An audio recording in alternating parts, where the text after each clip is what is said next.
Vou trazer um pouquinho do contexto desse webinar, né? Por que que a gente escolheu, né, falar sobre, trazer um pouquinho dessas ideias, dessas contribuições, sobre como vocês, professores e alunos, estão atuando durante esse período de educação remota, né?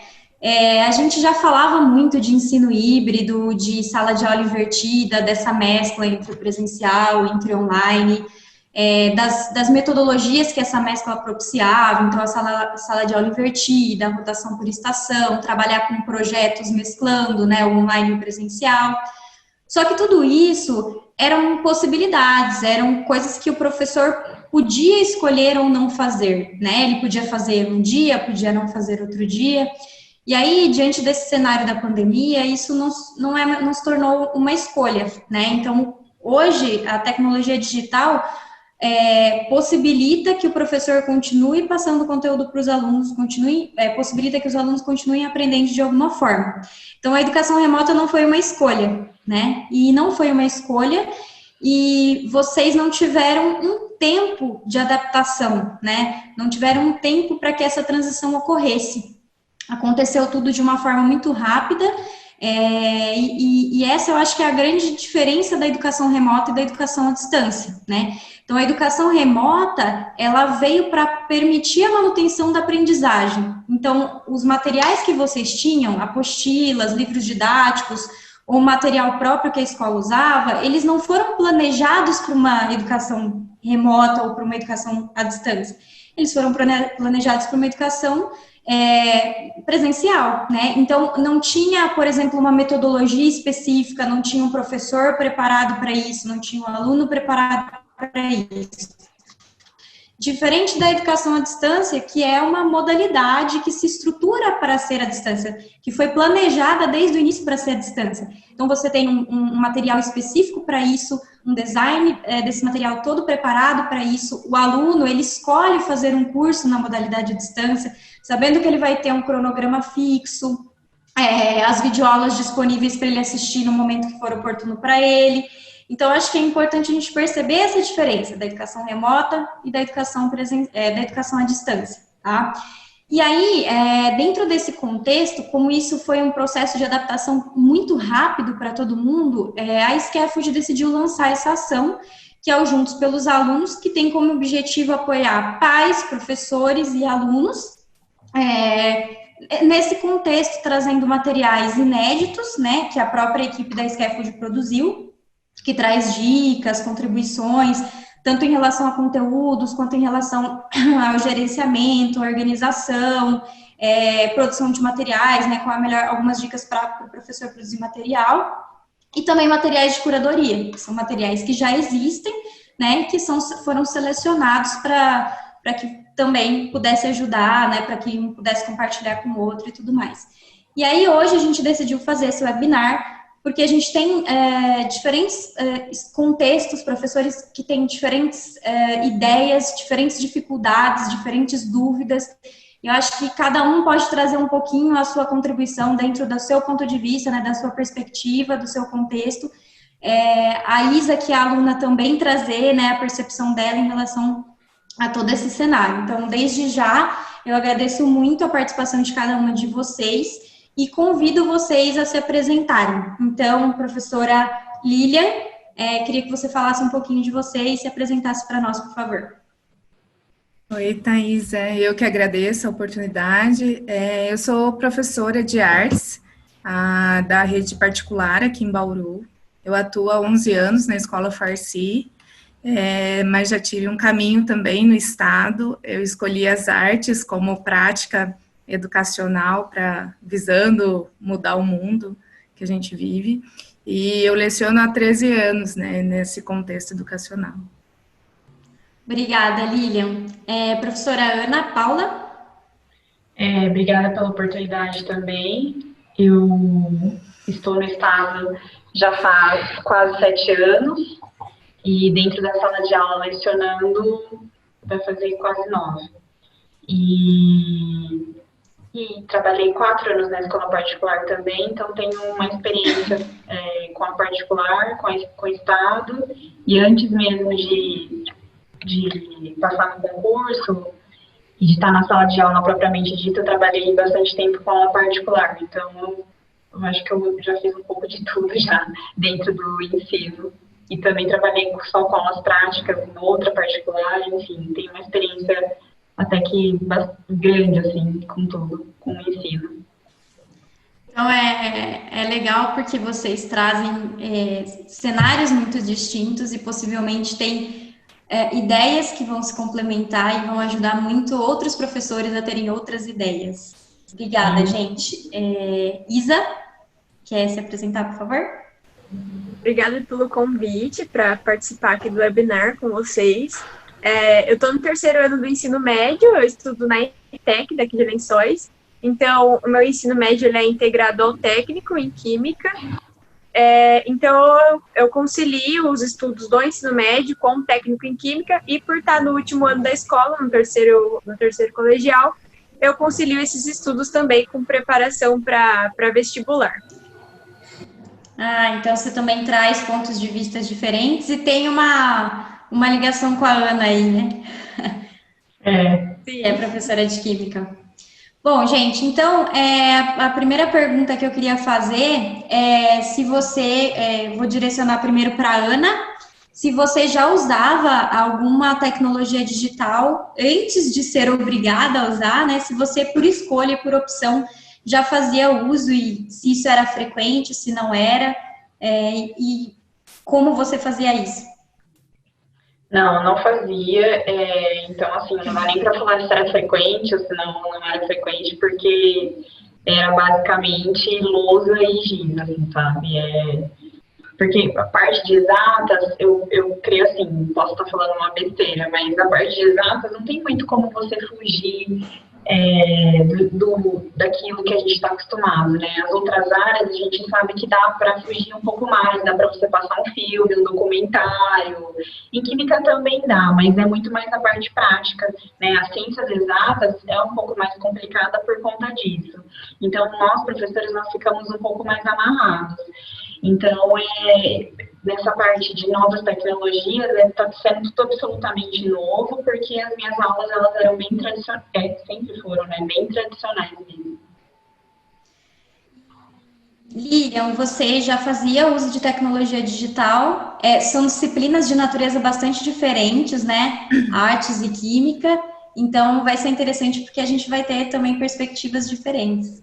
Sim, eu já utilizava, já tenho essa frequência, até como modo de mudar as frentes com que eu lido com os alunos. Então, sempre na aula, a questão dos audiovisuais, música, filmes, vídeos, visitas virtuais, as projeções, tudo isso sempre esteve incluído na aula, até porque a questão das aulas de artes, elas serem voltadas para a prática, para a reflexão, para a apreciação, a tecnologia ajuda muito mais do que eu ficar segurando uma imagem ou colocar na parede só.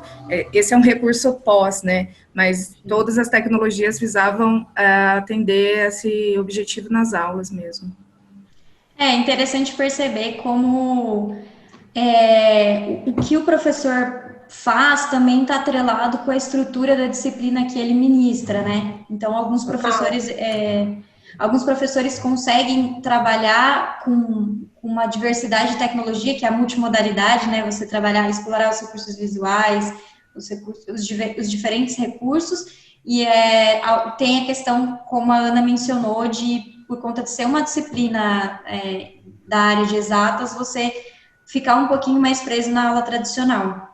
E agora eu ouvi um pouquinho da Isa, se a Isa usava, né, a tecnologia para estudar, a tecnologia digital para estudar, ou se na escola algum professor já usava e se isso te ajudava a estudar ou a complementar os seus estudos.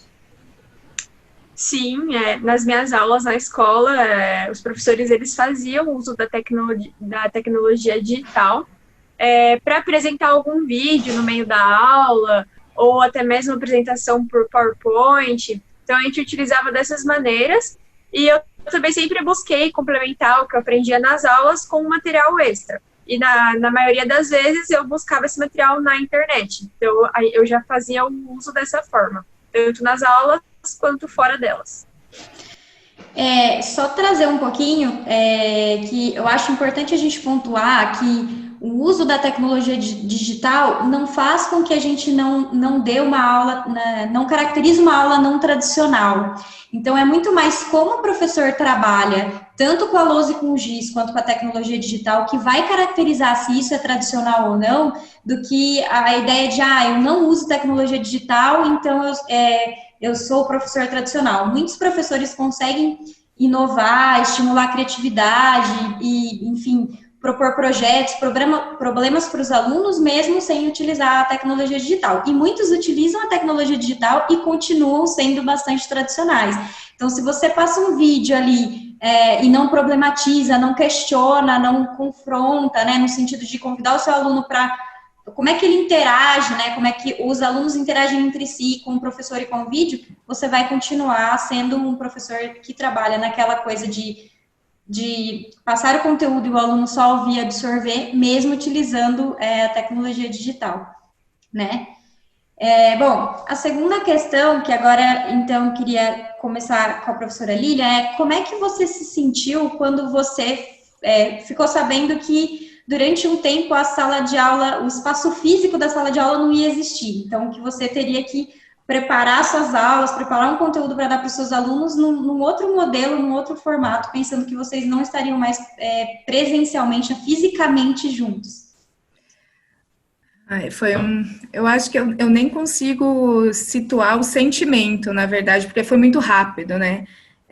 Teve a notícia, não vamos ter aula, e a noção do tempo, né? Eu não tinha noção que seria por tanto tempo. Então, acho que não veio um imediato, veio assim, nossa, eu tenho que fazer algo novo. Me dá um pouco de medo, veio a tristeza, porque a sala, eu penso na sala para promover a aprendizagem, então, tudo está ali pensado para eles, então veio a tristeza de não ter aqueles momentos, e veio uma angústia de, meu Deus, eu tenho que gravar um vídeo, eu nunca fiz isso, eu me expondo, então eu lidei com esses sentimentos de angústia mesmo, de como que eu faço isso da melhor forma para o meu aluno.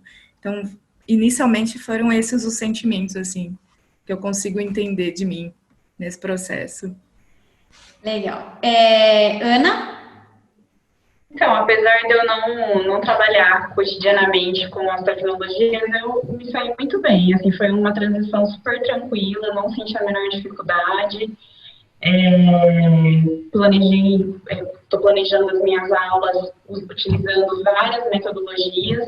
Tive que me adaptar também, mas assim, por isso eu entendi que é um momento que a gente precisa passar, né? Então, assim, eu tentei não ficar angustiada para evitar de passar essa angústia para os alunos, porque o contexto da matéria já era um pouco complicado.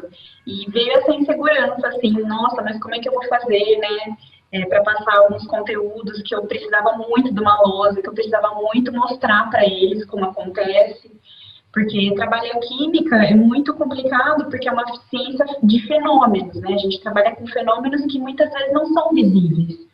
Então, como trazer isso de uma forma tecnológica? Mas o feedback está sendo muito positivo. Então, assim, eu tô feliz, tô esperando a volta tranquilamente, vamos dizer assim.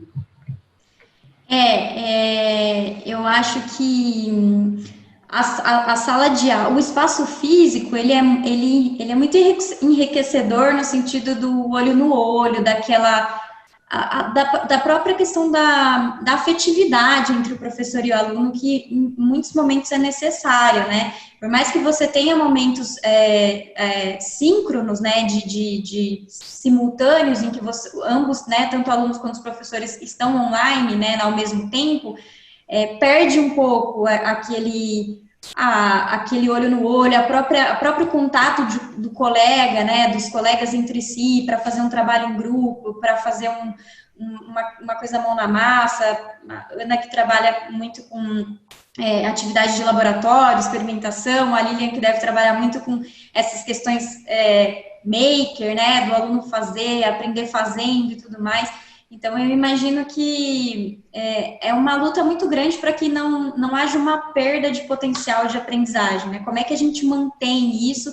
É por isso que eu falo que manter esse diálogo, né? Como é importante a forma que o professor conduz esse momento que é remoto, né? De continuar esse vínculo, mantendo esse vínculo mesmo que exista essa distância física, né? Exatamente. Isa, e para você, qual foi a sensação que você sentiu quando você descobriu assim, poxa, não vou mais ter o espaço físico da sala de aula por um tempo? De primeiro momento, eu acho que o sentimento que predominou, assim, foi insegurança, porque o ambiente virtual, de qualquer forma, ele ia ser muito novo, porque a gente estava na sala de aula, era aquele contato, aquele olho no olho, a conversa, a gente estava ali com a professora, com os colegas, e quando a gente se depara que vai ter que com uma mudança, assim, completamente radical de uma hora para outra, eu mesma me senti muito insegura, porque eu não sabia se eu ia continuar aprendendo da mesma forma, se ia ter aquela mesma efetividade, e também, se mesmo que se desse certo, eu não sabia se todo mundo ia se adaptar. Então, é uma preocupação, assim, comigo mesma, mas também com as outras pessoas da minha sala. Porque quando a gente tá ali na sala, a gente dá aquela ajuda, tipo, já terminou. Mas e quando a gente não tá? Será que a gente vai conseguir se adaptar, todo mundo junto? Então, eu acho que insegurança foi um sentimento, assim, que na hora predominou bastante em mim. É muito legal essa preocupação que você tem com os colegas, né? Porque as dificuldades são diferentes, né? E os potenciais também são diferentes. As pessoas aprendem de formas diferentes, em ritmos diferentes. E essa percepção, ela fica um pouco distante quando a gente está distante fisicamente, né? De saber o ritmo, né? Como é que eu vou detectar o ritmo daquele aluno, como é que ele está se desenvolvendo, como é que ele está interagindo com aquele conteúdo. Então, eu acho que isso é bem legal você colocar isso, mas também acho que é um potencial que a gente passa a desenvolver, né? Acho que muitos alunos que achavam, poxa, eu não vou conseguir aprender por vídeo, se dedicaram, talvez precisaram de um pouco mais de tempo, mas hoje conseguem aprender, né? Conseguem ver que existe os perfis de aprendizagem, eles não são fixos, né? Eles não são, não tem, eu só aprendo dessa forma. Não, de acordo com o contexto, com a flexibilidade, a gente vai se adaptando e conseguindo. Mas muito legal você se preocupar com seus colegas e tal. Uma outra questão que eu queria saber de vocês, Lilian, sobre qual foi assim, a principal estratégia que você adotou para começar esse planejamento, essa reestruturação, né? Então, no primeiro momento vem o choque. Nossa, eu vou ter que fazer diferente, vou ter que mudar, vou ter que me adaptar. E aí, qual foi a estratégia que foi carro-chefe para você, assim, que quando você ia planejar uma aula, né, e elaborar, você falava, poxa, eu tenho que pensar nisso, eu vou fazer isso, e o que te ajudou, assim, aquele eixo? Acho que a principal estratégia foi pensar no que é relevante para o meu aluno nesse momento. Acho que foi a maior adaptação. Então, foi olhar esses planejamentos e adequar à realidade. Então, realmente focar naquilo que é relevante, qual competência, qual habilidade que eu vou trabalhar nesse momento, onde eu vou ter o meu foco. Foi fazer essa reestruturação. E ainda eu tenho uma parte delicada que os meus alunos na sala, a sala é deles, eles constroem a sala, os materiais são coletivos e é uma escola integral e eles em casa quase não têm material, porque já chegavam à noite, então a dinâmica de fazer arte, de estudar arte, eu tenho que pensar nisso também. Então, adaptar, toda aula não é fixa, é adaptar, o objetivo maior qual que é? Não é fazer isso daqui, é desenvolver essa habilidade, por quais meios eu tenho que fazer. Então, toda aula é uma estratégia nova de pensar, poxa, eu tenho esse objetivo que é relevante. Quais são as estratégias que eu vou oferecer para a criança? E isso em todas as idades, né? Porque meu aluno do infantil depende dos pais. Os meus alunos do ensino médio já não, então cada aula é diferente. Hoje na aula a gente estava desenhando junto.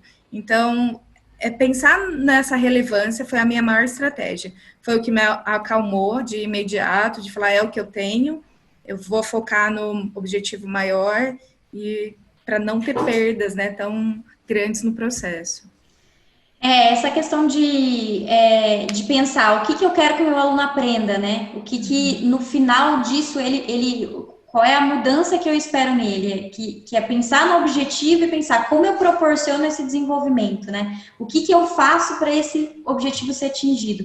Que é um problema que a gente tem também na sala de aula presencial. Às vezes o professor quer que o aluno, eu quero que o meu aluno seja colaborativo, eu quero que ele aprenda a criar argumento, aí você vai, mas o que o professor faz na aula dele para o aluno conseguir fazer isso? Aí você vai dá aquela aula em que o aluno só absorve, só ouve, não tem nenhum momento para falar, para se colocar, para interagir. Poxa, e como é que ele vai ser colaborativo e vai aprender a construir argumento?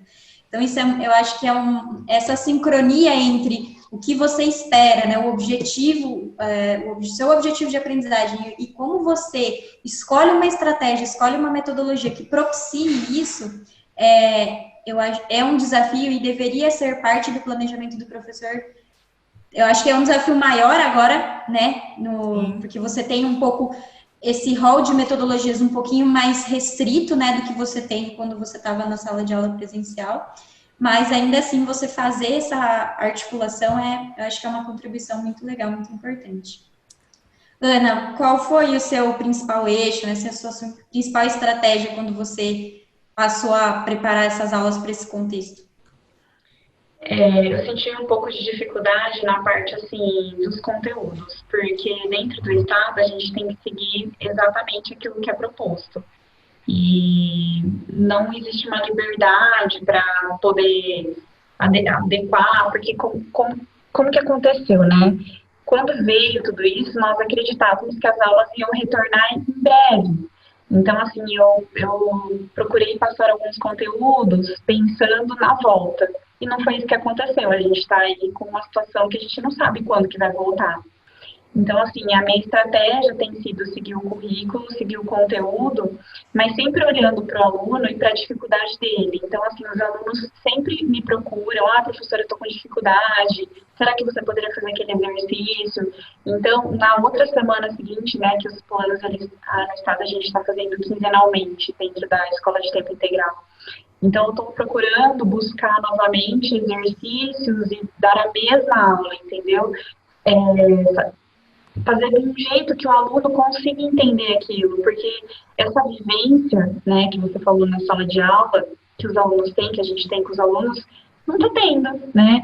Então, o momento deles fazerem o exercício juntos, ali, aquela colaboração que nem a Isabela falou, que é normal, que é saudável dentro da sala de aula, não está tendo. Então, eles estão tendo que fazer tudo sozinhos. Mas, basicamente, essa estratégia. Eu estou sempre voltando com o conteúdo. Se tiver dúvidas, se tiver maiores problemas, eu estou voltando. Eu acho que isso tem dado bastante certo, entendeu? É basicamente isso que eu estou fazendo.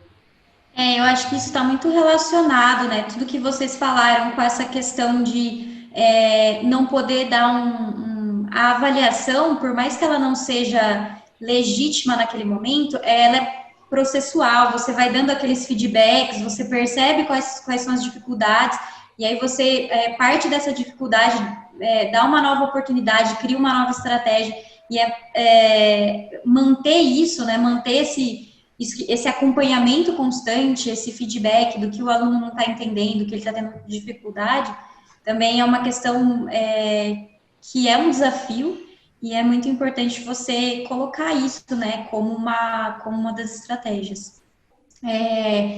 E você, Isa, queria ouvir um pouquinho, qual foi a sua estratégia para você continuar mantendo uma organização, né, para que você continuasse aprendendo, seguindo um cronograma, se você segue um cronograma, né, como é que você faz isso?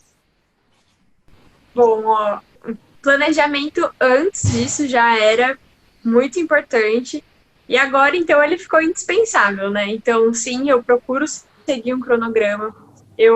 Quando tinha as aulas na escola, eu não decorava, assim, tudo certinho, mas agora tem na parede tudo para não esquecer os horários das aulas, poder acompanhar todas. E quando eu perco, eu sempre busco com alguém, tipo, o que teve no conteúdo, nas aulas, que teve de conteúdo. Também pela plataforma que a gente está utilizando, tem a lista de tarefas, mas ainda assim, mesmo tendo essa lista na plataforma, acho que todos os alunos, no começo, ou até mesmo agora, acabam ficando um pouco perdidos. Então, uma estratégia que a gente adotou coletivamente com todos da sala, a gente criou um grupo no WhatsApp, que é exclusivamente para mandar a lista atualizada com datas e com cada tarefa de cada matéria. O grupo ele é propriamente para isso, não pode ter nenhuma conversa, até porque se tiver, a gente acaba ficando perdido. Então, ele é só para mandar essa lista de tarefas. Então, foi uma das estratégias que a gente acabou adotando. Mas as minhas estratégias individuais se baseiam em cronograma, eu tenho a lista de tarefas no caderno, então eu tento acompanhar sempre as entregas.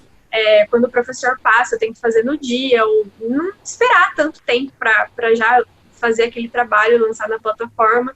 Então, eu acho que o que eu mais tentei fazer é ser mais assídua nas entregas do trabalho e também dessa questão de anotar tudo, ter tudo na agenda sempre.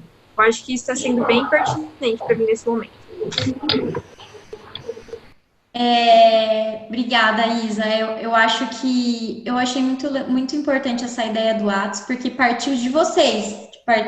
Não foi o professor que solicitou que vocês fizessem, partiu de vocês, alunos. Partiu de vocês. Isso, partiu de nós, foi uma decisão nossa. Porque daí você continua mantendo, assim, até um momento de partilha, por mais que não tenha um espaço para outro tipo de conversa, né? Você mantém todo mundo com acesso ao mesmo material, né? O que você falou, às vezes a pessoa faltou, às vezes a pessoa faltou assim, né? Não teve acesso àquele material por não ter se conectado no momento que deveria ter conectado. Então, eu acho que a empatia nesse momento também é muito importante, né? Um ajudar ao outro e eu acho que as estratégias ficam mais fortalecidas dessa forma. Eu queria saber de vocês como é que são os momentos síncronos, né? Se vocês, assim, os momentos em que vocês estão simultaneamente online com os alunos, primeiramente Lilian e Ana, como é que funciona isso? Se existe uma frequência, porque não existia um cronograma, né, elaborado, se vocês têm que entrar no mesmo horário que vocês dariam a aula presencial, se vocês usam um programa específico, né, como é que vocês fazem para ouvir os alunos? A Ana, por exemplo, citou que ela tenta acompanhar, ver qual a dificuldade do aluno. Então, se isso acontece nesses momentos de síncronos, né, ou como é que é isso? Pode ser a Ana primeiro. Bom, quando tudo isso aconteceu, né, basicamente a primeira providência do governo foi criar um centro de mídias do estado de São Paulo. Então, as atividades, inicialmente, as aulas, elas estavam sendo exclusivamente por lá. Aí, devido às dificuldades dos alunos, porque muitas aulas, elas não acompanhavam o conteúdo que estava sendo dado na sala de aula no momento que a gente culminou com a quarentena. Então, assim, a gente sentiu a necessidade de fazer as aulas pelo Zoom, só que como eles são obrigados a assistir essas aulas pelo centro de mídias, as aulas no Zoom, no Meet, ou até mesmo no Teams, elas não são obrigatórias, até porque não são todos os alunos que têm acesso à internet, não são todos os alunos que têm um celular, um computador, enfim, na rede pública essa situação é muito diferente da escola particular, né? Os alunos têm muito menos acesso. Graças a Deus, o Cristina é uma escola que a grande parte dos alunos tem esse acesso. Então, a gente está fazendo o seguinte, tem as aulas no Zoom, mas elas não são no horário das aulas, como eram de costume, tem uma flexibilidade maior, então nós marcamos as aulas, alguns professores marcam, tem outros professores que optaram por não dar as aulas no Zoom, porque não tem essa familiaridade com as tecnologias, são professores mais antigos e a gente entende isso perfeitamente, até porque não é obrigatório, mas a gente está trabalhando no Classroom, todos os professores postando as atividades, postando as videoaulas, fazendo o possível. E em relação à questão da conversa, né, do contato com os alunos, eu particularmente estou em todos os grupos dos alunos de todas as salas, é uma forma de comunicação muito rápida, eles respondem prontamente. Para eles tirarem dúvida também, eles mandam sempre. Então, assim, eu sempre deixei esse contato, mesmo antes da pandemia. No primeiro dia de aula, eu sou uma professora que eu não tenho problema com isso, eu já deixo meu nome, já deixo meu e-mail, deixei também meu WhatsApp, porque é importante eles terem esse contato, é uma coisa que eu priorizo bastante. Então, assim, tá sendo basicamente muito boa, assim, essa troca. Eu não tô sentindo nenhum problema. E eu tô sempre, né, pode parecer estranho, nossa, mas ela não tem problema. Graças a Deus, assim, eu tô sempre buscando feedback da parte deles, né? Essa semana mesmo eu fiz um formulário no Google Classroom perguntando sobre as aulas, pedindo nota para eles, né? E graças a Deus tem sido um feedback muito positivo. Então, até então, tá dando tudo certo. Ou, pelo menos, grande parte do todo que a gente espera.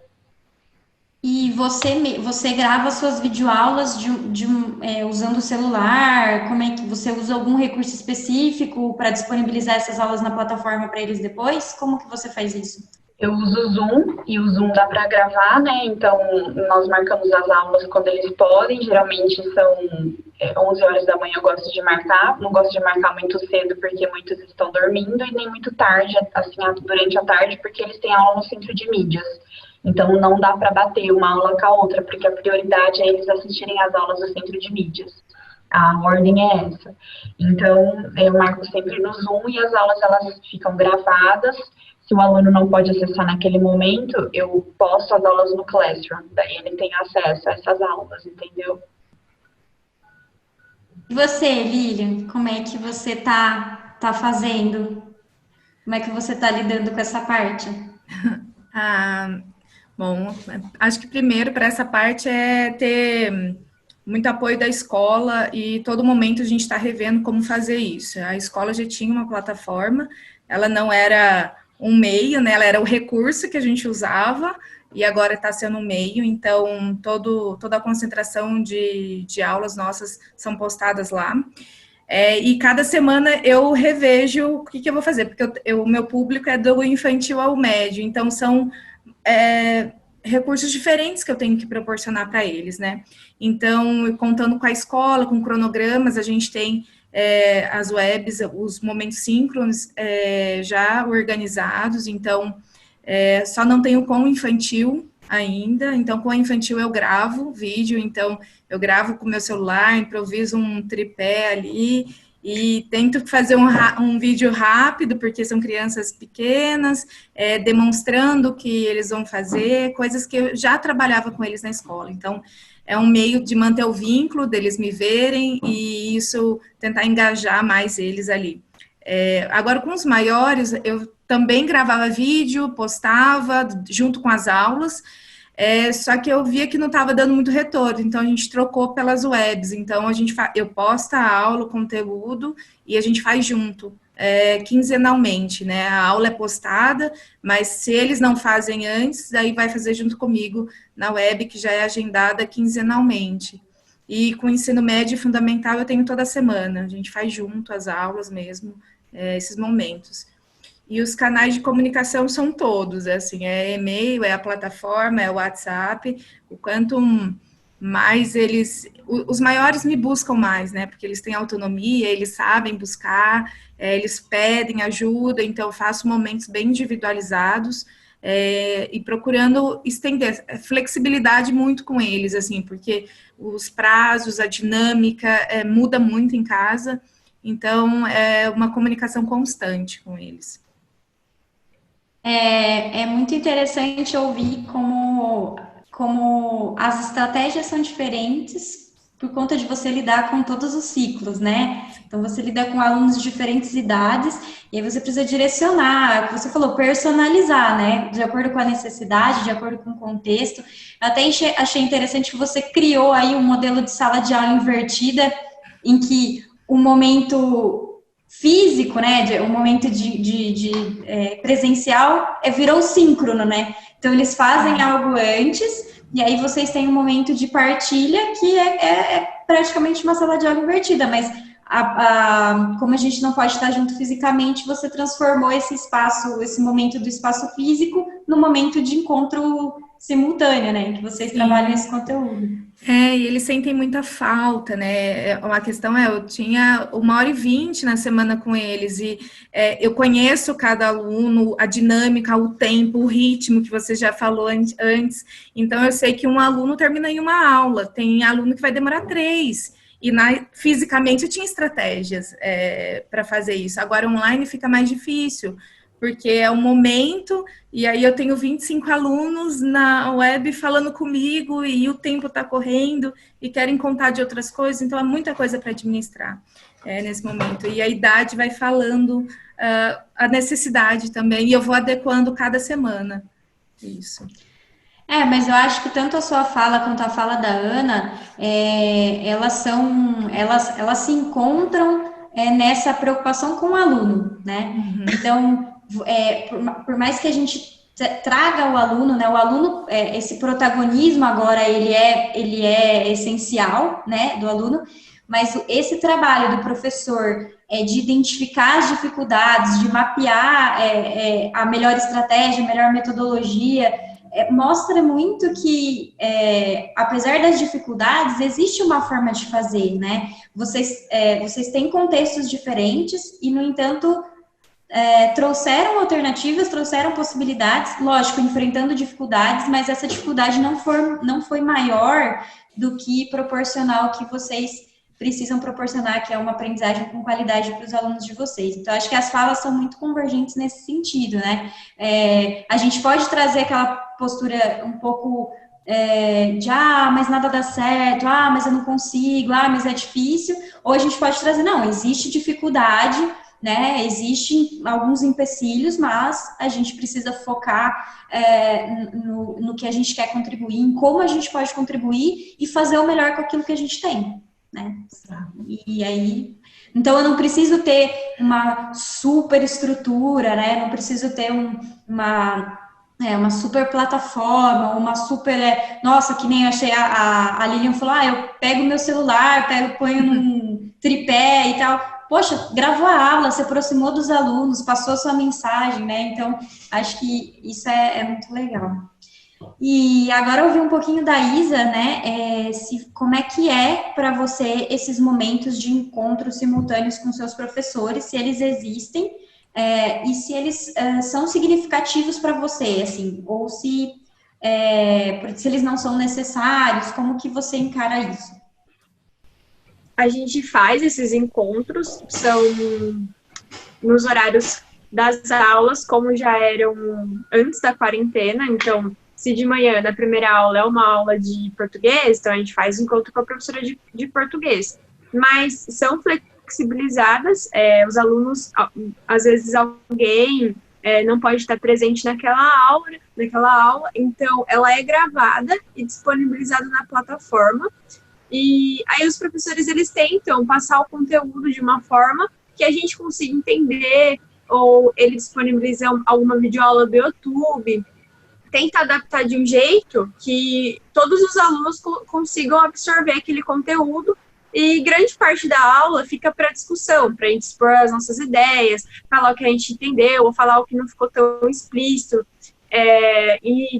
Dessa forma a gente tem uma comunicação muito boa com os nossos professores, eu acho isso muito relevante, até porque quando tem essa comunicação a gente consegue se motivar de alguma forma. Então, se eu vou tirar minha dúvida com a minha professora, eu não estou conseguindo, ela vai, me explica, eu vejo de uma forma que eu consigo fazer depois, eu me sinto motivada a continuar, e também se a gente conversa com eles, a aula tá bacana, pode continuar dessa forma. Os nossos professores, eles se sentem mais confortáveis para dar continuidade daquela forma, ver que está dando certo, que ele está conseguindo se adaptar naquele ambiente. Então, essa comunicação, ela existe dentro da própria plataforma, por mais que não seja como era na sala. Então, a gente sente muita falta do contato, no olho, como a Thaís já tinha mencionado no começo, mas a gente vai se adaptando, né? A adaptação é contínua, não vai chegar um momento que a gente vai falar, nossa, tá todo mundo adaptado. Acho que não, mas ela é contínua, então a cada dia que passa a gente vai aprendendo um pouco mais. Você vai se ressignificando, né? Você vai criando oportunidades, e como você falou, poxa, a partir disso eu fico mais motivada, né? Porque quando o meu professor me dá um caminho, me mostra um percurso e tal, e eu acho que esse é a principal função do professor, né? Mais do que passar, não é mais do que passar o conteúdo, mas junto com essa transmissão do conteúdo, é essa orientação, né? Mostrar caminhos diferentes, né? A partir do erro, mostrar que existem outras formas de aprender, né? E isso vai sendo ressignificado.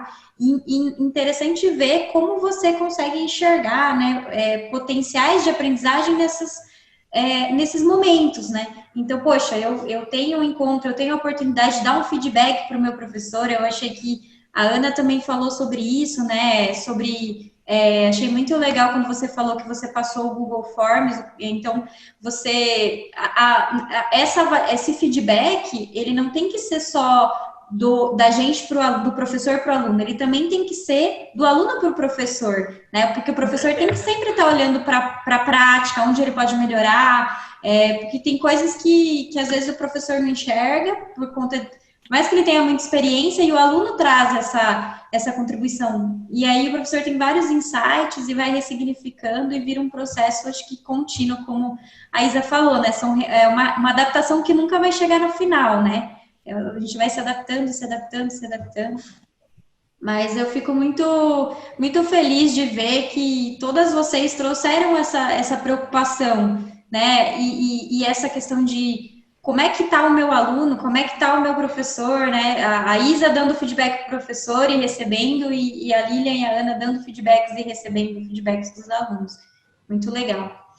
E aí agora eu queria ouvir de vocês, se vocês acham, né, acho que vou começar com a Lilian agora, que todo esse cenário, ele vai trazer mudanças significativas para a escola, né, para esse cenário de aprendizagem. Se vocês acham, por exemplo, que o ensino híbrido vai ser uma coisa mais frequente ou vai ser uma coisa permanente, né, como é que vocês enxergam isso? Em termos de possibilidades mesmo, né? A tecnologia digital, ela vai ser mais presente, ela vai estar mais presente, como que vocês veem isso? Eu pensando na minha realidade, na minha bolha pequenininha, né, em relação, eu acho que é uma realidade que só intensificou agora. Hoje eu consigo pensar, mesmo eu voltando presencialmente, em utilizar recursos que antes eu não utilizava, né? Estender o meu repertório de tecnologias digitais que eu posso usar e contribuir nesse processo de ensino-aprendizagem. Pensando no todo, eu acho que é uma realidade que a gente quer e deseja, só que as condições ainda não acontecem, né? E eu vibro para que isso venha a acontecer, ser uma realidade e acessível para todos os alunos do nosso país. Mas eu penso que é uma realidade, já mudou, talvez tudo isso está acontecendo, não só de mudança física, né? Aqui eu trabalho o dia inteiro no notebook agora, o meu dia se resume a isso, materialmente. Eu não troco, lógico que eu quero voltar presencial, para mim é o que faz sentido, mas o uso intensificou e me fez ver outras realidades que antes a minha prática só presencial, que tem muito valor e coisas que não vão ter à distância, me fizeram ver isso. Então, acho que é uma realidade permanente, né? Contanto que se tenha condições.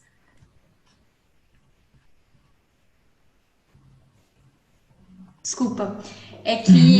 Isso foi muito bem colocado, né? Porque parece que as diferenças, elas apareceram ainda mais agora, né? A gente vive num país muito, muito grande, né? E a gente tem desigualdades que são muito, muito aparentes, né? E por mais que a gente tenha, por exemplo, uma BNCC, né, que quer equalizar um pouco essas diferenças, principalmente em relação às competências, né? Quais são as competências equânimes, né, o que todo aluno tem que aprender ao longo de toda a educação básica, a gente tem diferenças marcantes em relação à estrutura, né, a Ana mencionou, poxa, tem aluno que não tem acesso à internet, e se tem acesso à internet pode não ter um celular que, de repente, né, aquilo funciona naquele celular, enfim, então, até acho que é uma questão assim, eu li um texto do professor Moran, José Moran, que ele diz que, assim como a gente tem que ter assistência à saúde, a internet deveria ser algo que todo mundo tivesse acesso, deveria ser uma questão de política pública,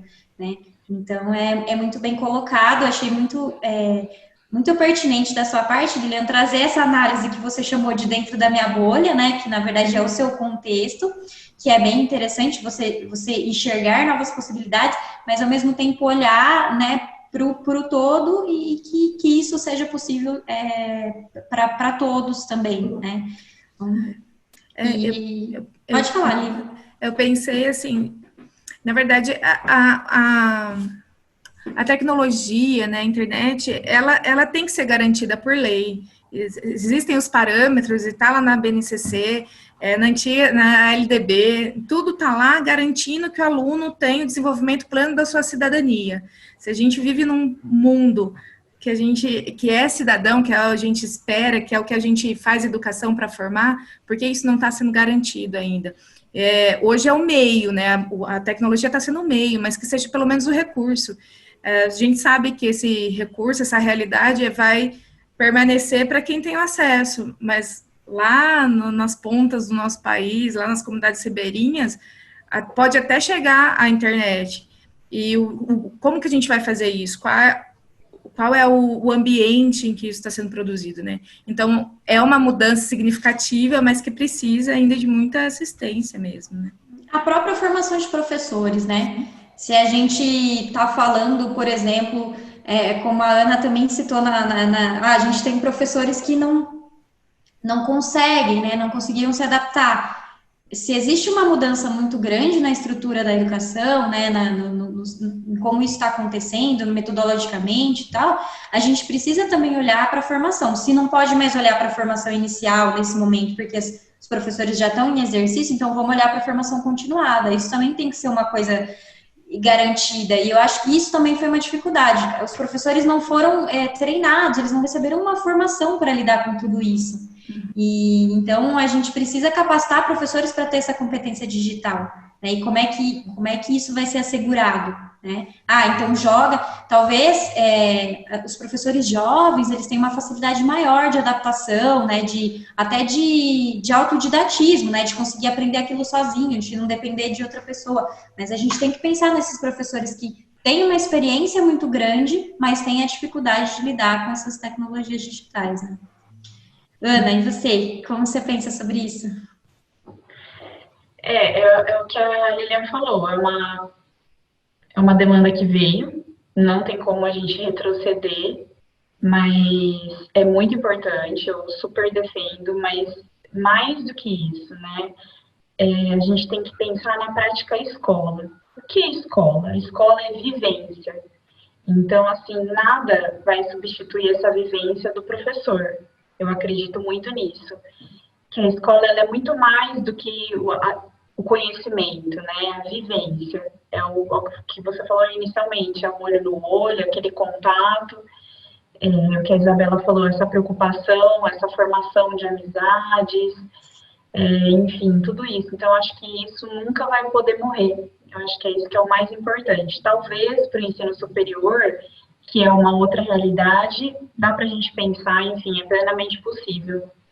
Mas além dessa questão da vivência do ensino médio, dos primeiros ciclos, né, do fundamental, foi bem colocado também essa questão que os alunos não têm acesso, né? A gente tem uma realidade muito difícil aí para fora da escola particular. A maioria dos nossos alunos, a maioria da escola no Brasil, ela é pública, ela não é particular, é uma porcentagem muito pequena, se a gente for parar para pensar e analisar os dados estatísticos, né? A maioria da população, ela veio e ela está na escola pública, ela não está na escola particular. Então, é tudo isso que a gente tem que levantar, por conta dessas desigualdades que ficaram muito mais assinaladas, muito mais evidenciadas nesse período. Agora eu queria ouvir um pouquinho da Isa, né? Como que ela vê isso? Se você... eu concordo com vocês, né? Eu acho que realmente a gente pode caminhar para um ensino que é híbrido, acho que ele contribui. Híbrido não necessariamente como uma perspectiva curricular, mas híbrido no sentido de ter inserções, né? Então, em determinados momentos, então agora eu vou trabalhar com um projeto e cabe a metodologia de ensino híbrido, a modalidade de ensino híbrido, cabe aqui uma sala de aula invertida. Então, eu acho que a tecnologia, ela vai vir como mais possibilidades, né? Até como a Lilian colocou, poxa, eu fiz coisas que eu não imaginava que eu pudesse fazer, né? Assim, no sentido de descobrir coisas. Então, não nessa perspectiva institucional mesmo, de a escola vai ser agora totalmente à distância a todo momento, né? E aí, como é que você vê isso, Isa? Você acha que a tecnologia digital, ela ajuda, ela contribui, ela vai ser uma coisa mais frequente, mais permanente? Sim, eu acredito que a tecnologia digital, ela vai estar mais presente no nosso dia a dia, na escola, quando as aulas presenciais voltarem, até porque agora a gente está tendo que trabalhar com uma síntese muito constante de ideias. Então, acho que depois a gente vai pensar, a gente achou uma forma aqui de trabalhar, de repente na sala de aula, se adaptar desse jeito também vai ser bacana, a gente pode continuar aprendendo, e também vai ser uma coisa complementar, eu acredito. Mas eu achei muito relevante o que a Lília mencionou, dessa parte do acesso. A gente sabe que não é a realidade de todo mundo, mas a gente espera que seja acessível para que não só uma parte dos alunos e dos professores possam ter essa dinamicidade, mas que todos tenham como garantia esse aprendizado com o uso da tecnologia digital. Então, eu acho que vai ser muito interessante se a tecnologia digital passar a ser mais presente, mas essa questão do acesso acho que é algo que tem que ser debatido ainda. Sim. Gente, para a última questão, assim, que eu queria ouvir um pouco mais livremente de vocês, a gente sabe, como a gente já falou aqui, que isso pegou todo mundo de surpresa, né? E a gente tinha muitas pessoas, né, tanto pais quanto alunos, quanto os professores, tinham aquela ideia estereotipada de que a educação à distância, né, o ensino remoto, ele é precário, ele não oferece condições adequadas de aprendizagem, né? Existe, às vezes, até na modalidade de ensino superior, um preconceito, né, em relação à qualidade dessa modalidade. Então, foi um desafio para todo mundo, eu acho que ainda está sendo, né? A casa virou escola do filho, escritório do pai, enfim. E aí eu queria ouvir de vocês um pouquinho o que vocês aprenderam com tudo isso e qual é a mensagem que vocês gostariam de partilhar, seja uma mensagem de incentivo, de troca, enfim, o que vocês gostariam de compartilhar com o professor que está assistindo a gente, ou com que vai assistir a gente, ou com um aluno, que vocês acham que vai contribuir e que é uma coisa especial de vocês, de cada uma de vocês que viveram contextos diferentes, né, e singulares. Acho que vamos começar pela Ana. Bom, eu acho que nesse momento, para mim, o que é mais importante foi a capacidade de eu me adaptar a tudo isso que está acontecendo e tentar passar ao máximo essa adaptação para os alunos. Eu acho que esse que é o X da questão. A capacidade do profissional, independente do meio que ele está inserido, ele se adaptar. Então, assim, eu estou fazendo o melhor que eu posso, entendeu? Eu procurei buscar novas tecnologias, coisa que eu não tinha conhecimento, como você falou, a nossa formação, infelizmente, não possibilitou corretamente, até por conta da demanda na época, né? Enfim, não dá também para julgar toda a nossa formação, acho que foi passada da melhor forma possível, que os nossos professores também tinham dentro das universidades. Então, assim, essa questão de buscar, também busquei bastante coisa, aprender coisas novas. Eu não estava adaptada a essa tecnologia, não conhecia nada sobre o Google Classroom, tive que aprender a mexer em tudo. E, assim, a maior característica do profissional da educação é aprender também, né? Não é só ensinar, é aprender. Então, assim, está sendo muito legal essa parte de aprender a mexer com essas novas tecnologias, de passar isso para os alunos. Para vocês terem uma noção, devido à minha dificuldade em ensinar química, né, que na verdade dentro da integral eu acabo ministrando 4 disciplinas, mas a química é a mais relevante.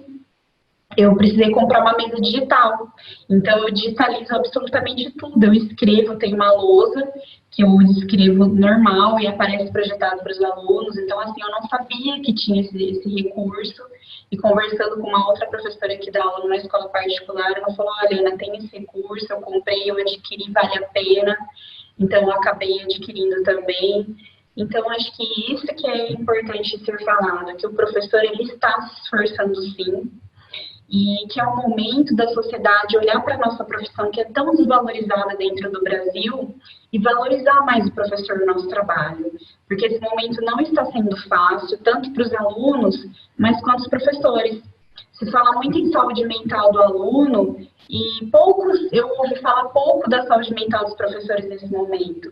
Muitos professores estão sobrecarregados, é muito trabalho, né? Eu entendo que tanto para a escola particular quanto para a escola pública, é tudo novo. Então, assim, é um momento também da gente pensar em flexibilização. Momento da gente pensar, poxa vida, aonde que a gente está caminhando? Para onde nós estamos caminhando? E flexibilizar realmente, não engessar tanto o sistema, não deixar de uma forma tão quadrada. Não tem como ser a mesma coisa, gente. Eu acho que essa é a mensagem que tem que ser falada. Não tem como. A gente escuta muito, né? Porque o aluno da escola particular, os pais têm essa preocupação de, por estarem pagando, tem que ter todo aquele conteúdo. Mas e aí? Essa criança, esse adolescente, ele está pronto para receber toda essa informação da forma como está sendo passada? Porque não é fácil ficar na frente do computador horas e horas e horas. É muito difícil. Então, assim, é o que a gente está falando, pode ser mesclado, mas o total ensino à distância dessa forma é muito complexo, né? Então, a gente tem que pensar outras formas também de atingir esse público. E no Estado é a mesma coisa, os alunos se queixam muito, né? Eles reiteram muito essa questão, professora, é muito cansativo, assistir às aulas do Zoom, assistir às aulas do centro de mídias, às vezes a gente se perde. Então, assim, é um momento de valorizar a educação, valorizar o professor, ter calma, respirar e ser flexível. E para os alunos, eu acho que é um momento também, além da flexibilidade, trabalhar a autonomia, o protagonismo. Eu acho que agora é o momento mais, assim, crucial, estou falando do meu público, que é ensino médio, né? A Lilian dá aula para os ciclos iniciais, é bem diferente, a gente sabe disso. Então, assim, é o momento deles trabalharem essa questão da autonomia, né? Porque se fala muito na autonomia do jovem, mas eu acho, assim, que é muito falado e é pouco feito, né? É muita teoria e pouca prática. Então, é esse momento deles pensarem nisso também, né? O que é autonomia, o que é o protagonismo, o que é ser realmente esse aluno protagonista. E aos pais também terem um pouco mais de calma nesse momento. Eu sei que é um momento difícil, mas é o que eu falei, novamente, flexibilização. Acho que essa é a palavra-chave desse momento que a gente está vivendo. Nossa, Ana, muito, muito. Eu acho que essa fala trouxe considerações muito importantes. Eu só quero, né, não vou comentar tudo, mas um ponto que eu acho muito importante é o que você falou sobre a nossa formação. A literatura fala, e isso é muito tácito, a gente tem uma tendência a ensinar como a gente aprende.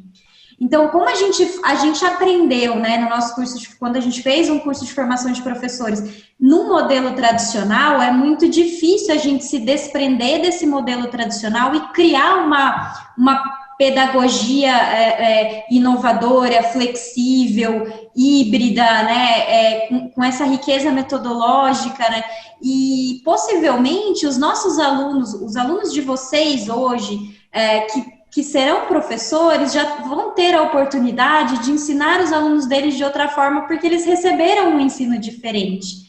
Então, eu acho que isso é uma questão. Uma outra questão, até para professores que estão assistindo, é a importância da partilha, da conversa. Então, não só entre alunos, mas eu acho que é o momento dos professores sejam da mesma escola ou de escolas diferentes, de se unirem, né? Como você falou, eu não sabia que existia esse recurso, conversando com uma professora, ela me falou e está me ajudando. Então, essa troca de, olha, eu encontrei esse recurso, eu achei esse vídeo, enfim, esse material, isso eu acho que é muito importante e eu acho que é o principal objetivo desse webinar e também o principal objetivo da ação do Juntos, né? Então, e a outra questão que você colocou, que eu acho muito relevante, eu até ia fechar o webinar com essa fala, é que se a gente viesse já de uma escola presencial, né, de um ensino presencial, que tivesse o professor que é mediador, que tivesse o aluno, o professor que não é paternalista, né, que não traz tudo pronto, que entrega tudo mastigado, e a gente já tivesse um aluno que é protagonista, que está acostumado a trabalhar com projeto, com problema, né, com uma certa autonomia, que sabe pesquisar, que sabe analisar criticamente uma informação, talvez a gente não tivesse tanta dificuldade nesse período de educação remota. Então, acho que as dificuldades que a gente enfrenta agora, elas endossam dificuldades que já existem na educação presencial, e que se esse modelo de educação presencial tradicional, ele já tivesse sendo transformado, claro que eu sei que tem muitas escolas e muitos locais que isso já é trabalhado, mas falando no geral, talvez essas dificuldades elas fossem mais atenuadas, né, o aluno conseguisse exercer esse protagonismo com uma certa facilidade. E talvez agora a gente vai fazer o processo inverso, né? Então, a gente está trabalhando isso nesse período de educação remota, e quando voltar, a gente consiga, eu falo a gente porque eu sou professora também, né? E aí, às vezes, eu falo a gente. E aí a gente consiga trabalhar mais esse protagonismo, mais esse professor mediador, né? Mais esse ensino investigativo, tipo descoberta, né? Trazer a curadoria também, qual é o significado real da curadoria e tal. Lilian. Bom, vamos lá, muitos pontos pertinentes da conversa da Ana Paula, você, Thaís, falando, me fez lembrar dessa questão da formação, e nesse momento que tem afetado bastante minha vida, reforçar pontos que eu acredito sobre a educação, que, na verdade, eu falo que eu fui formada no Cefam, eu fiz Cefam e não na faculdade, porque eu sentia muitas falhas mesmo na faculdade, também no mestrado, e essa flexibilidade e busca de sempre ser o aprendiz. Eu, enquanto professor, eu me vejo mesmo como aprendiz, e eu divido isso com os alunos, de falar, olha, gente, eu não sei. Hoje eu estava aqui, eles falaram, não estou entendendo, como que faz isso, essa perspectiva? Eu falo, gente, eu também, vamos junto aqui, ó, vamos pensar. Então, essa questão de ser flexível é o que ficou muito forte em mim, e a questão do vai e faz o seu melhor, porque eu sempre tive vergonha de vídeo, nunca gravei um vídeo, eu vou me expor, eu vou estar à frente. Uma coisa é estar presencial lá, outra é estar num vídeo que vai ser veiculado. Então, essas demandas vieram, o maior aprendizado foi vai e faz, confia, porque é o melhor que você sabe nesse momento, e isso não vai me impedir de buscar. E essa busca é constante, todos os dias é uma busca e uma desconstrução do que eu conheço, do que eu não conheço, e vamos junto. E reafirmou muito que os meus alunos são meus parceiros, eu preciso muito deles, tanto que a maior falta que eu sinto é do contato com eles mesmo, é do dia a dia, era constante, e hoje eu tenho momentos fragmentados, né, são espaços diferentes, e uma coisa que me fez pensar muito, e é algo que eu já vinha questionando há algum tempo, de como usar a tecnologia, dela não ser só um recurso, dela ser um meio para questionamento, para reflexão. É o que você falou lá no começo, de o professor que usa a tecnologia e continua sendo tradicional, né? O pensamento, a reflexão, os questionamentos que estão atrás disso. Então, fazer uma aula remota, levando esse questionamento, é o que tem mais afetado a minha vida, porque não faz sentido para mim algum eu ficar reproduzindo aqui aulas que já existem, que tem em livros, e eu divido isso com os alunos, falo, não faz sentido. quer ler um texto? Te dou um texto, a gente vê um vídeo, mas a gente vai discutir, vai aprofundar. E eu acho que esse é o real objetivo da educação. E eu acho que eu reafirmo isso todos os dias. Tem dia que dá tudo certo e eu falo que legal, e tem dia que dá tudo errado e isso afeta. E eu acho que é essa vivência. Todo dia eu tenho que aprender. Essa é a minha máxima mesmo, do que afeta a minha vida. E é o que a Ana falou também, respira. Eu falo, é um dia de cada vez. Então, amanhã vai ser outro dia, vamos ver o que eu vou aprender junto. E é assim. Muito legal ver. A Ana trouxe essa perspectiva e você também, né? Professores são eternos aprendizes, né? A gente nunca. A gente tem que até desconstruir esse estereótipo de que professor sabe tudo, né? Ou tem que saber tudo, né? A gente aprende muito com os alunos, com o dia a dia, revisitando a prática. E acho que o que fica também da fala de vocês duas é o professor mediando, né, conduzindo a tecnologia digital ou qualquer outra tecnologia, né, qualquer outra estratégia que não necessariamente seja digital. Então, a gente traz isso como um recurso, como uma estratégia. Como o professor vai conduzir isso, aí é uma outra questão. Eu falo que se você der um livro didático, a mesma aula para diferentes professores, se o professor não for literal, se ele não pegar aquele livro didático e fizer a leitura, cada professor vai fazer aquela aula que está naquele livro que é igual de um jeito diferente, porque o livro é um recurso material. E aí, como você se apropria daquilo é que vai fazer a diferença, né? Esse é o professor que media, que incentiva o aluno e tudo mais. Então, eu acho que vocês trouxeram mensagens que espero que professores, alunos e pais se motivem com essas mensagens de vocês, enfim, criem coisas diferentes e tenham vontade de criar coisas diferentes a partir da fala de vocês. Agora eu vou ouvir só, para a gente finalizar, a Isa, o que você aprendeu com isso, qual é a mensagem que você quer passar com isso para a gente e para todo mundo que vai assistir. Um dos principais aprendizados, assim, é que nós sempre vamos ser capazes de aprender alguma coisa nova. Tanto que a gente está aqui, utilizando de um meio para fazer esse bate-papo, e isso está se aplicando em todos os dias da nossa vida, da nossa rotina agora, nesse momento. E também, um outro aprendizado foi sobre como é importante, nesse momento, a gente se unir, ter essa união entre aluno-aluno, aluno-professor, com os pais também, familiares, mesmo que de longe, porque a gente precisa, nesse momento, confiar no potencial um do outro, não subestimar, tal professor não vai conseguir atuar, ou tal aluno, nossa, já tinha dificuldade na sala, agora aqui, então, não, a gente tem que se apoiar, se unir. Eu acho que muito importante, por exemplo, um aluno se pôr no lugar do outro, eu acho que é uma coisa muito bonita, empática. Então, eu acho que uma coisa que eu quero comentar aqui é que eu tenho acompanhado em redes sociais, grupos de estudo, pessoal disponibilizando material ou disponibilizando e-mail para tirar dúvida. Eu sou bom nessa matéria, eu tenho conhecimento nessa parte, quem quiser pode me chamar. E tudo sem nenhum tipo de cobrança. Eu acho que é muito importante essa parte do compartilhamento, dessa troca entre os alunos.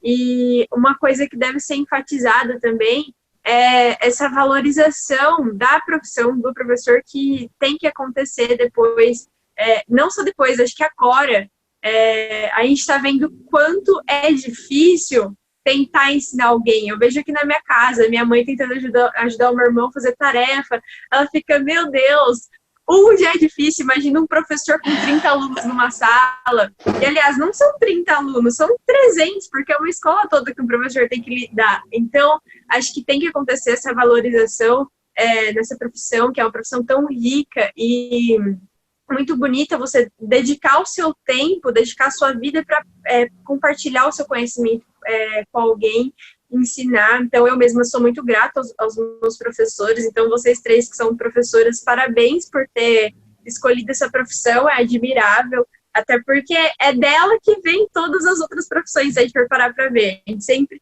vê isso na internet. O professor com a capacidade de ensinar, assim, é incrível. Então, eu espero que as pessoas enxerguem isso de uma maneira mais explícita, assim, é isso. E também essa questão de se adaptar, não ter medo, como a Lília falou, vai e faz. E também a questão da valorização da educação em si, que é uma política pública capaz de formar o caráter de um jovem, de um cidadão, porque depois da família é a matriz que mais tem influência na nossa vida. E no Brasil, a gente sabe que hoje em dia a gente enfrenta muitas dificuldades em várias políticas, mas na educação acho que é algo assim que com essa pandemia as desigualdades veio a se escancarar, como a Thaís já mencionou anteriormente. Então, acho que é muito importante a gente tentar trabalhar mais ativamente e buscar fazer com que essa educação seja democratizada.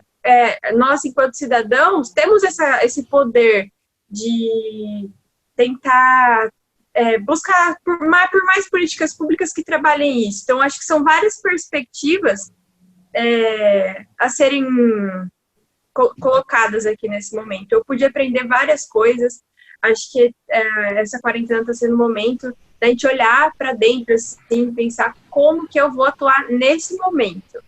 Então, acho que são muitas coisas, mas a minha mensagem é basicamente essa: valorizar mais o professor, valorizar mais a educação, buscar essa política pública de maneira mais efetiva, não ter medo de dar a cara a tapa, vou fazer, pronto, acabou. São muitas coisas, mas essas são as principais, assim. Eu acho que a fala da Isa, ela veio fechar muito bem essa nossa conversa, porque ela trouxe essa mensagem que tem esse fundo de união, assim, né, de contribuição, né, que lógico que em vários momentos ela foi mencionada aqui, mas eu acho que de gratidão, né, como achei muito bonito da sua parte agradecer, né, a minha, a Ana, a Lilian. Então, assim, mostrar que isso pode existir, né? É um elo que, por mais que é uma classe, né?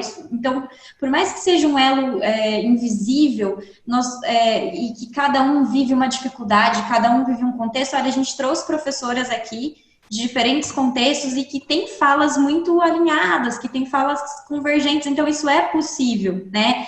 Então, mostrar um pouco que acima das dificuldades, das desigualdades, também pode estar essa união, essa perspectiva de partilha, de ajuda, de conversa, e é o principal objetivo do Juntos, eu acho que desse cenário que a gente está vivendo, é se ajudar, é se fortalecer com a dica do outro, com a ideia do outro, com a orientação do outro, aceitar orientações, aprender e reaprender constantemente.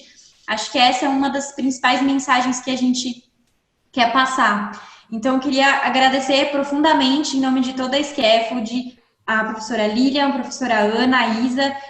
Acho que vocês trouxeram contribuições muito pertinentes. Então, agradeço muito mesmo a participação de vocês nessa conversa. Espero que a gente consiga atingir, mobilizar outros professores, outros alunos, pais, para que a gente abra um caminho de comunicação. Tá? Então, quem também quiser ver os materiais que a gente está produzindo pelo Juntos, é só acessar o QR Code e já vai direcionar vocês diretamente para a página.